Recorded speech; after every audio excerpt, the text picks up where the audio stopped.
Barbie Cortez update. Yung event ngayon ni Barbie for Save the Children. Ito ang ambassador. Siyempre si Barbie ng Save the Children. Ito yung speech si Barbie. Participation. Napakalaking bagay na lahat ng mga bata ngayon ay aware sa kanilang karapatan na dapat kayong mag-participate kahit sa mga adult conversation. Tama yan. Kasi lahat ng boses natin, lahat yan nagmamatter, lahat yan importante. And again, kayo na po ang aming future leaders. Kaya most definitely, nagmamatter talaga ang boses ninyo.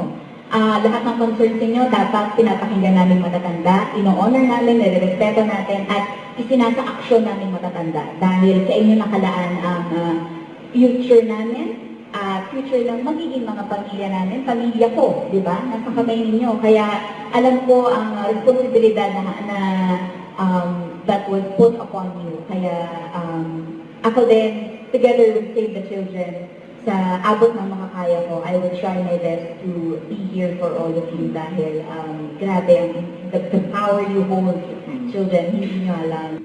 Maraming salamat po sa sa kwento namin.